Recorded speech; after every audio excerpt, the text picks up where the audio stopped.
News. This is a little bit of a mashup. I just want to kind of get your thoughts as to where he is and where this race is. Go ahead, Tony. Thank you. A day of love that sparked a lot of reaction. Can you understand why many Americans would view it as a dark and tragic day in our history? The crowd I spoke before, which you rarely see, I have pictures of it, they're massive, but nobody wants to put them in. It was the biggest crowd I've ever spoken to, and I've spoken to the biggest crowds. I've never seen that many people. I tell you, there was a beauty to it, and there was a love to it that I've never seen before. The enemy within is a pretty ominous phrase if you're talking about other Americans. I think it's accurate. I think it's accurate. After our interview, Donald Trump flew to Pennsylvania, Arnold Palmer's hotel, where he discussed the golfer's signs of his manhood. This is a guy that was all man. His man was strong and tough. And I refuse to say it, but when he took showers with the other pros, they came out of there, they said, oh my God. That's unbelievable. All right. I had to say it. Yeah, so David K. Johnston, there's a little cross section of sort of the lunacy, but what's your take on Trump right now and where he is? Well, Donald is under tremendous stress.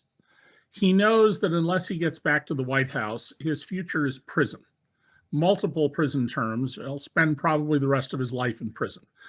And that kind of stress, the sleeplessness that it will induce, combined with, the jumble that is his mind, is going to lead to him engaging in all sorts of behaviors for which he will feel some comfort. Now, the crude and completely inappropriate remarks about Arnold Palmer, which I have my students analyzing this week. How should you report this if you're going to report it at all?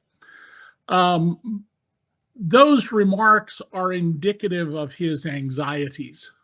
Shortly after he made these remarks, Stormy Daniels tweeted that Donald Trump is no Arnold Palmer. Right. So what do you tell your students, David? What do you tell your students? There's actually an argument for not covering it? Is that what you were kind of hinting at? No, I don't think there is an argument, but I want students to contemplate and consider that. I see. Okay.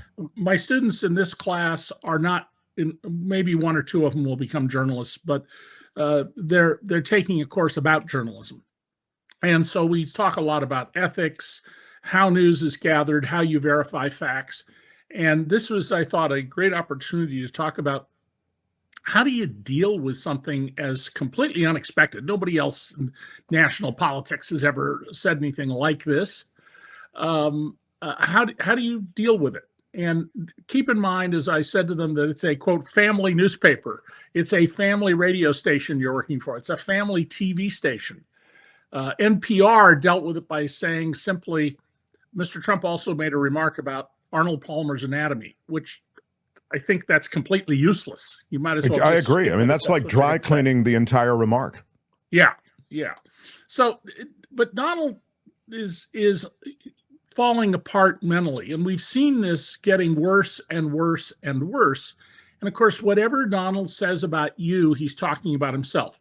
So when Donald says, we need to have a cognitive test for Kamala Harris, he's talking about himself. And by the way, this week, Donald doubled down, as you were talking about in the previous segment on your show, on the Central Park Five. This is the exact news peg that could be used by any big news organization to talk about the extensive public record on how Donald Trump was business partners with one of the biggest cocaine traffickers in America. This guy, Joseph Wexelbaum, who lives in Santa Monica, ran his helicopters for high rollers to his casinos. He was the personal pilot of Trump in the European helicopter Trump called the Ivana back in the day. And Donald did extraordinary favors for this fellow that make no sense whatsoever, unless they were not just in the helicopter and some other things together, they were in the cocaine trafficking business. And if that's the case, everything Donald did makes perfect sense. Now, I wrote about this back in 1992. I remember reading it in your book. Yeah, it was Wayne Barrett, the late great Wayne Barrett, who dug this up. And then I pursued it. The state of New Jersey officials, casino regulators, did what they always did with Donald. Well, there wasn't sufficient evidence to establish, that, of course, was the opposite standard applied to anybody else, which was, well, we don't have sufficient evidence, but it looks bad. You lose your license. Yeah, I recall it in the book. I just recall it. You played it very both circumspectly, but also with all the details there. Like you didn't jump to the conclusion. It was a very journalistically responsible way to handle it. And the most significant thing in that case was that after Joe Wexelbaum is caught and makes a long written confession, which I have, he asked that his case, which is in Cincinnati, be transferred to either New York City federal court or Miami federal court because he has homes there. And instead it's transferred to New Jersey federal court where no crime is alleged. And my goodness, it goes before a brand new federal judge, Marianne Trump Berry, Donald's sister. That's just wild. She recused herself. She left the case. Imagine, Mark, just imagine you're the chief federal judge in New Jersey. This newly appointed judge comes in and says, well, I can't handle this case because this man is partners with my brother. And by the way, I fly often in my brother's helicopter with this man as the pilot. And my husband, who's an attorney for my brother's casinos, he flies in this man's helicopter several times a week going back and forth to Atlantic City. Imagine, I think your first thought would be, oh my God, I hope the newspapers never hear about this because I can't have a federal judge who's flying around in the helicopters of a drug trafficker. And then he writes a letter to the new judge saying, Joe is a stand-up guy. He's a credit to the community. He shouldn't serve any time at all. The guy ends up serving 18 months. The mules who simply drove the drugs, and we're talking about tons and tons of marijuana and hundreds of kilos, if not thousands of kilos of cocaine. They got 20 years just for driving the drugs. And the kingpin gets 18 months? Yeah. That's how you know the fix is in. I mean, It's just extraordinary. I wanted you to... Well, if he wants the death penalty for drug traffickers, Donald should probably get in line. The Doral stuff, will you play some of that, Tony, too? And then we can wrap up on what he said. But I find his invention of facts particularly galling, especially when it comes to electric vehicles. And he makes stuff up. And I wonder, and this is kind of what I'm going to get to after we watch this, to what degree does that work for him? Like, is that sticking? But I want you to see what he said. Go ahead, Tony, please. I mean, think of it. They want to go to all electric cars, the whole thing electric. They need $9 trillion, I read the other day, to do a charging station, Max. He owns the gasoline stuff, and to do a charging station. And they built 8 charging stations up in the Midwest someplace. They spent $9 billion. That's just not true. This is all completely invented. You know what that is? A charging station is like a gas pump. It's the equivalent of a gas pump. They spent $9 billion for 8 charging stations. So if you look at it that way, if you did the whole country, you would have spent $30 trillion, okay? This is all invented, absolutely not true. Which is not only that, his math is wrong. It's so out of control. Based on the first example. It's so horrible. Yeah. And they don't want to change. He makes his points in these over-the-top cartoonish ways, but he throws these numbers out and you go, oh my God, this is shocking. Yet these aren't the numbers. They're not even close to the numbers.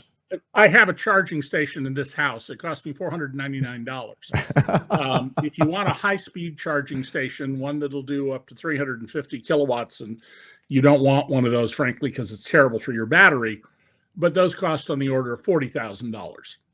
And because you're selling the electricity, you can get that money back. It's an investment, just like building a gas station is an investment. But Donald is making the same kind of argument that Barack Obama in the 2008 campaign humiliated Mitt Romney with. When Mitt Romney went through, well, we don't have nearly as many this and that we had in 1917. And Barack Obama said, no, and we don't have nearly as many swords anymore because we're not fighting with a cavalry on horseback. Donald he doesn't know anything. He is profoundly ignorant. And, 8 stations cost $9 billion. That's over $1 billion a station. I mean, that should be so absurd. But to people who see Donald as their champion and their savior, doesn't matter what he says, and they'll excuse it away. That's just Donald being Donald, or he must have been a little confused about the numbers, or, well, no, that's what those things cost. You lying press, you won't tell us the truth. And this is not going to change. We have 2 weeks left. I think you're going to see him make even crazier statements between now and then.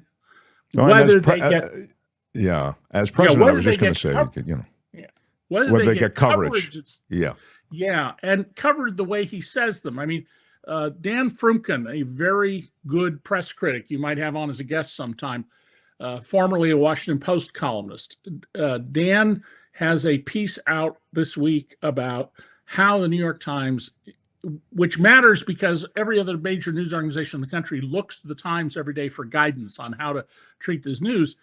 The Times keeps sane-washing and generalizing in a way that mischaracterizes instead of just quoting what Trump says.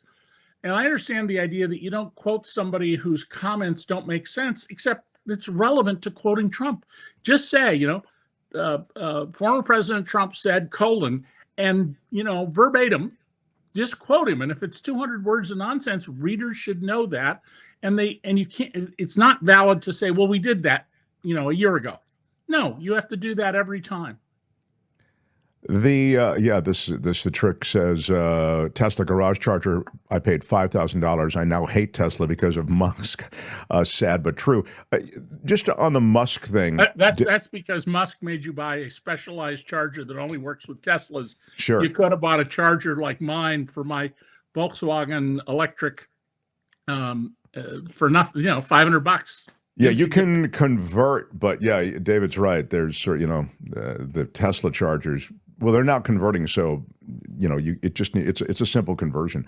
But I want to ask you about Musk real quick because I went off on him the other day, and I think I promised I was going to go off on him again before the election because I see so much in the way of conflict for Musk. I've always felt as though he had already achieved a bunch of regulatory capture just by virtue of his oversized place at the government table. They need him for SpaceX. They have him, and he's so connected in ways that he's really the tail wagging the dog. But were he actually to get into a Trump administration, David, wow, I mean, those conflicts would then, be writ large. This is an area where, by the way, the New York Times did a fabulous, fabulous story on Monday about all the conflicts of interest that Elon Musk would face. And, when Trump says, well, I waste, fraud, and abuse, I'm having Elon Musk handle all that. Politicians my entire life and probably my great-grandparents' entire lives have been running on, we're going to get rid of waste, fraud, and abuse in the government. It's a fiction, and various alleged areas of fraud and abuse, the earned income tax credit, when they were thoroughly investigated, it turns out, no, these were just administrative errors, two couples who'd broken up, both the mom and dad trying to claim the kids, and it hadn't been sorted out yet, that sort of thing. I mean, it's not there. And furthermore, I'm not sure I want a federal government that is perfectly efficient. I think some inefficiency in government has a benefit to society, not incompetence, but some inefficiency, so that we don't have a government that can carry out terrible things. And Trump is a guy who has said repeatedly, as soon as he gets in office, he's going to arrest people, he's going to deport people, it's going to be bloody. He's going to do a whole bunch of things that no president has ever done. And even the Supreme Court's decision from 2 years ago, he could do that. He could just order. He said he hates me more than any other journalists in America. He could just order me arrested. Doesn't matter. There's no charge.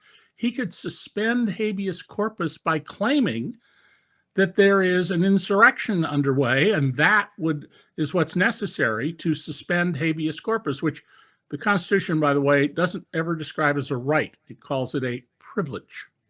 Oh, wow. Yeah. I mean, the door, I think, will be kicked open if he ascends to the presidency. And as I say, I think, Musk is seeing to it that at least he'll have one big social media company all the way to the finish line. And Musk is dumping real money on him. It's a weird thing, these tech bros. That's the New York Times piece that speaks to all of it. Basically, what you're seeing there, it's very hard to pick up just glancing at it, but you'll see that Musk has a ton of federal contracts. I'm talking about billions and billions of dollars worth of federal contracts and federal benefits. And that's why I say he's already in tight with the government, even as he's oppositional, I understand, because he's trying to get Trump in. But he wants even more power and a real place at the government table, which Trump is ready to give him. I mean, Trump just wants to go play golf. So, so that's just a list of all those. Yeah. In the 19th century, the French novelist Balzac wrote that behind every great fortune lies a great crime. And I've argued for a long time that in modern America, behind every great fortune lies a government contract. Oracle started out with that. Microsoft got lots of government contracts early on that got it going. When a businessman on my street asked me to consult with him on a business problem he was having, my solution to him was, you got to get one or more county governments to buy your products, and then it'll take off. But if you can't get, this is a government product, a service. Sure. You can't. You got to get government to do it. Quit trying to sell this to businesses. They'll adopt it after government does. Such a great. And Musk is committing crimes right now. He's giving $1 million a day to people who sign a petition promising to vote for Trump. That's clearly buying a vote, and he should be told by authorities in any one of the jurisdictions where he's doing this that you are going to be prosecuted. What's happening on that, David? It's odd that he could make this statement. I understand where these statements come from. They come from utter ignorance about the laws or disregard for the laws. He's not ignorant. He's got lots of expensive lawyers on his staff. So what? And is it because he's counting on those lawyers, not that he can get away with this this illegality? Nobody in government's going to come after me. I'm the richest man in the world. How dare you? We'll squash you. I mean, Donald told a fellow who I believe, I interviewed him at great length, was assigned as a relatively new auditor at the IRS decades ago to do his returns. And Donald said, now you listen to me. You're not going to get $1 from me. I have lost carry forwards, which means you won't pay any taxes in future years. And if you want to ruin your career, you go right ahead, because my lawyers will tie you up for the rest of your sad, awful existence. And the guy's boss told him to, shut the audit and walk away. And I've heard stories like that a number of times from IRS agents where people succeeded in basically saying, we're going to tie up all the IRS resources, and they didn't get an audit. It's just, it's wild. Now, Tony, did you call up David's ex Twitter feed? Speaking of Musk, but there's some tweets on here that are just priceless. I wanted the Navalny tweet. Do you have that? Yeah. Do you have that there? No. Maybe you can recreate it for us. Medusa is a former Russian news service that has been banned, so they've had to go and leave the country. There it is. And they've got there we go. They've got a whole bunch of leaked documents showing that Putin's regime was out to get Navalny when he was in prison. They claimed he wasn't available because there were power outages at a prison he wasn't even at. And they did a whole bunch of just awful, cruel things. And what's astonishing is not that they did this. I mean, Russia is a de facto dictatorship led by the modern czar. What's astonishing is that somehow these documents got out. And they show how utterly corrupt Putin is and how Putin will not tolerate any criticism. Remember, the women in the banned Pussy Riot went to prison.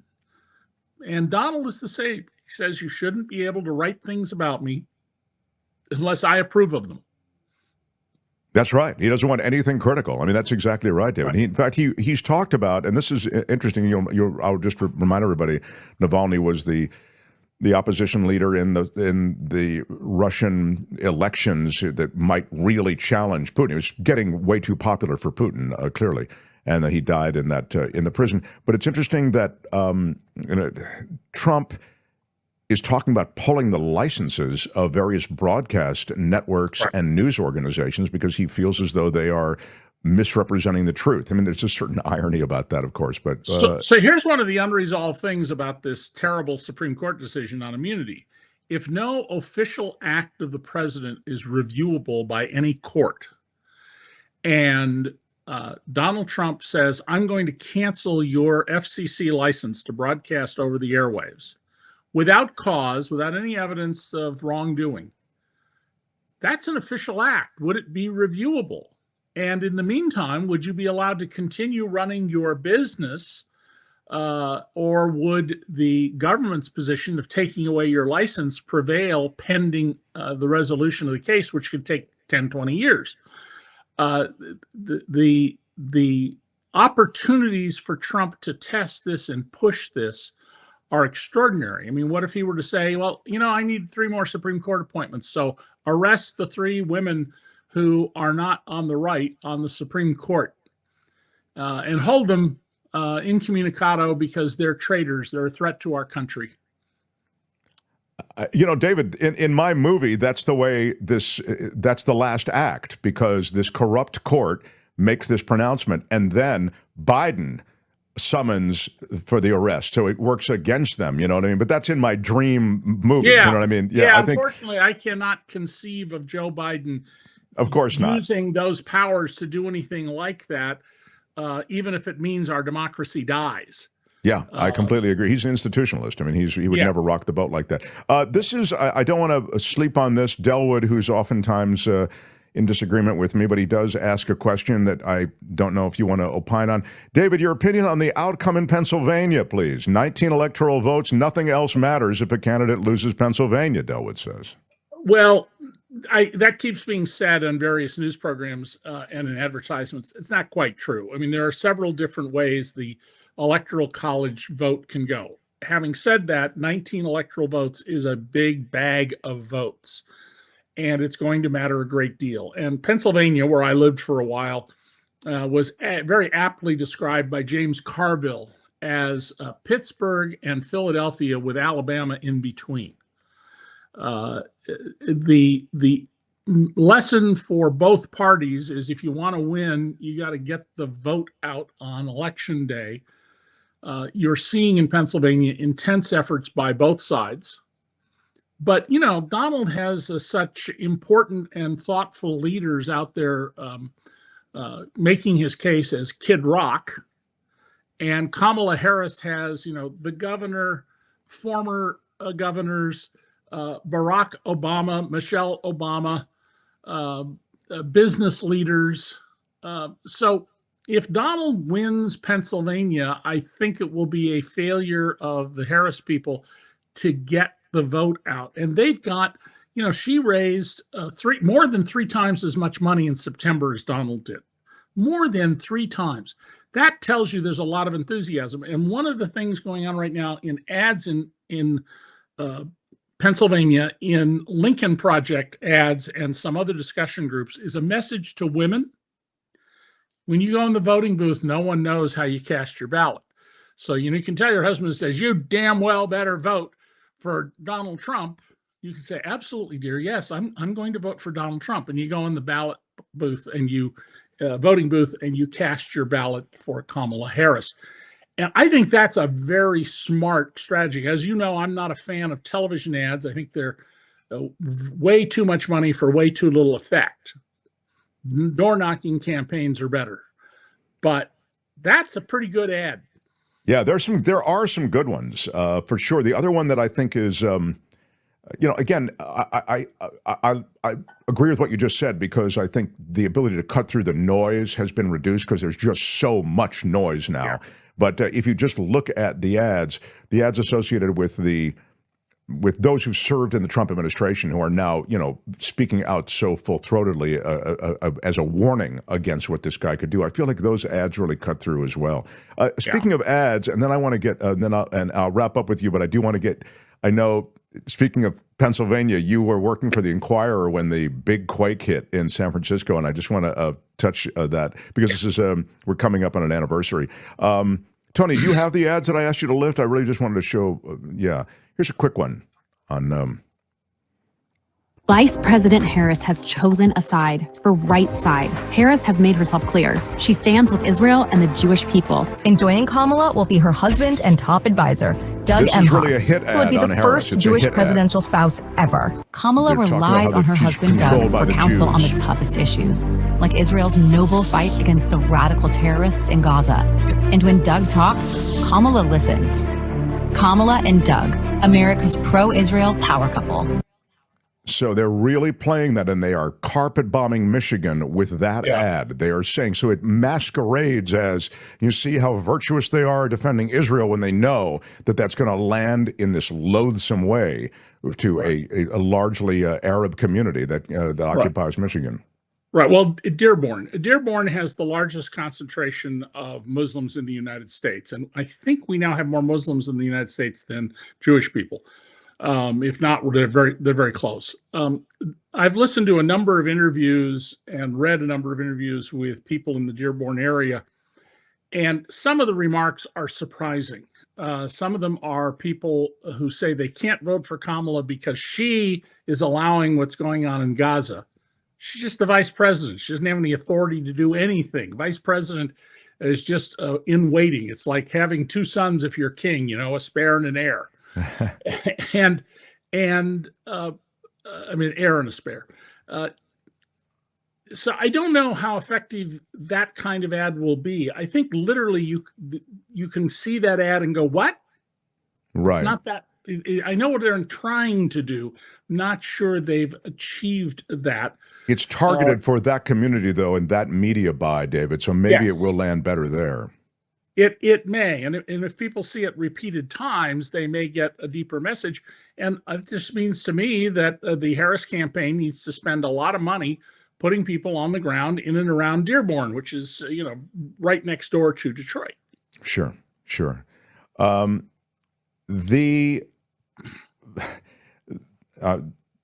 The quake that hit, David, you reported on that Loma Prieta quake back years ago? Was it? I was living in Ocean City, New Jersey, which is the next island south of Atlantic City, when the quake hit, and immediately. This is in '89. What was it? '89. 1989, November 1989. We're supposed to have the Bay Bridge World Series starting, and the TV was on the Bay Bridge Series. And you saw the pancaking of the double-decker freeway in the East Bay. And it's rush hour. And I said to my daughter, Amy, who was sitting there, oh my God, there's going to be tens of thousands of people dead. Well, it turned out that because of the baseball game, there was almost nobody on the freeway. It was almost the equivalent of 3 in the morning in terms of the volume of traffic. Almost nobody died, and at least when the upper deck collapsed, it collapsed onto the supports of the second deck, so that while car roofs got crushed, generally people were not killed. I think there were even relatively few injuries. I immediately got on an airplane, flew to Monterey, rented a car, drove up to Santa Cruz, my hometown, and what was striking to me the next day when I arrived about 1 o'clock was how devastating this was to downtown Santa Cruz. It was a charming downtown. It had been dying until a man named Chuck Abbott persuaded the city to turn it into what was called the Pacific Garden Mall, with 1 lane of traffic and grass and benches and flowers and flower boxes. And the sad part was that the Santa Cruz Sentinel, the local paper, never distinguished. Their coverage was just mediocre. I mean, when a great event like this occurs, that's when you find out how good your paper is. So the Xenia, Ohio daily paper, when a tornado destroyed downtown, won a Pulitzer Prize for their coverage. Nobody would have put the Sentinel up for anything. And frankly, the coverage I had in the Philadelphia Inquirer was superior to the Sentinel's in terms of what mattered. And the best coverage of that quake was by Pete Carey at the San Jose Mercury, the Pulitzer Prize winning reporter whose coverage, without ever leaving the U.S., brought down the Marcos regime in the Philippines by showing how corrupt he was. The minute this happened, Pete had the same reaction I did. He went to San Francisco and asked Caltrans to see the records of the construction. And lo and behold, it turns out engineers said, boy, if we have a really bad earthquake, the double-deck freeway in the East Bay will collapse. And so we need to redesign it. And they were told, no, that's too much money. We can't afford it. That's just that's the scandal within the incident itself. There it is after the Loma Prieta quake. And it was weird. You mentioned, Santa Cruz, because there were, of course, the seismic ripple really affected San Francisco and other parts of the Bay Area, as we just saw when you talk about the Bay Bridge and the. Well, there were some big fires down in the Marina District. Yeah, because I remember gas lines broke. That night, I was at the World Series game, and I came over the hill over in Pacific Heights. You're looking down on the marina, and you could see it ablaze. It was really sobering. It was scary. And it's amazing that more people didn't have their lives lost during all of that. No, it's astonishing more people didn't die. Two of my sons were doing rescue work, in one case pulling somebody out from under who survived a collapsed wall. The other one where rocks came down off one of the cliffs at one of the beaches and trapped people. And a lot of people who, we saw in the earthquake what we usually see. People are well behaved. They care about other people. They didn't loot. When we saw that in Katrina, people weren't looting. They had no water, and they went into grocery stores looking for bottled soft drinks and water so they wouldn't die. It's not looting. Yeah.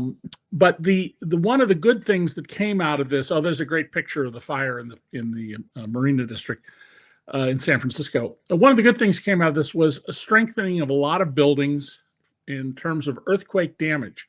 But I got to tell you that there is new scientific research, which none of the major news organizations have reported on, even though it's from credible, serious geologists, that the standards to which these very high-rise buildings were built in San Francisco, where the underlying earth is mud, basically. Exactly. And on Bunker Hill in Los Angeles and in downtown Seattle, and San Jose and Portland, they will liquefy in an earthquake of about 9 on the Richter scale. And if the underground earth liquefies, buildings fall over. Sure. That's just what happens. You could have one of them snap near its base if it's long enough, and suddenly you've got 40 stories of a 50-story building just shearing off and hitting the ground. And so it's very hard in a democratic society to get people to take action before a disaster like that because of the investment costs. But I think we should all be aware that the next big earthquake, and a 9 would be an enormous number because the Richter scale is logarithmic. So 8 doesn't mean 1 bigger than 9. It means a million times bigger. I think it's a million times bigger than 9, but I have to go look to make sure. But vastly more powerful. And we could well have a 9 earthquake anytime. A geologist told me that the 9 earthquake, that is the big one, she said, when it hits, no one will ask, was that the big one? It will be so obvious that the damage will be so widespread. And she also said the shaking could go on for more than 2 minutes. That seemed extraordinary to me. Well, that's where the liquefaction of soils occurs. Sure. When the shaking continues more than 30 seconds, that's when they start to do so. So Foster City on the peninsula, which is all built on fill with all these high-rise buildings, Foster City would be one of the places most at risk, especially since most of those high-rises were built back in the 60s and the 70s and maybe in the early 80s when the standards were a lot lower. If you're driving in an earthquake, and this has happened to me twice, what typically you suddenly feel is you're on flat tires. As the pavement is rubbling against you, your first sort of intuitive response is, oh, I got flat tires, because that's how it feels. Sure. Sure.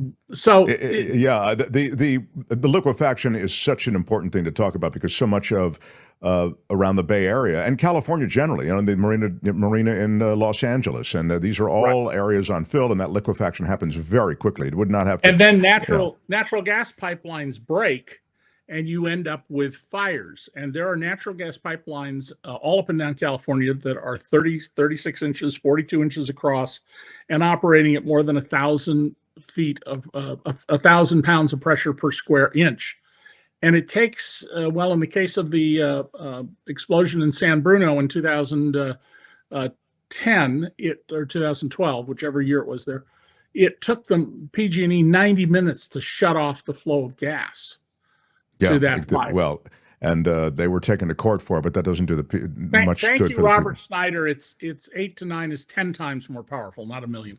So There it is. Thank you. Thank you. It'll feel a million. All right. Hey, David, thank you. Love your work, and we enjoy you so much here on Tuesdays. David K. See you Johnston, next week. everybody. Hi, it's Mark, and I thought that was great. Hit the notification bell. You'll know whenever there's a new video being dropped, and please subscribe to our channel to help us save the universe.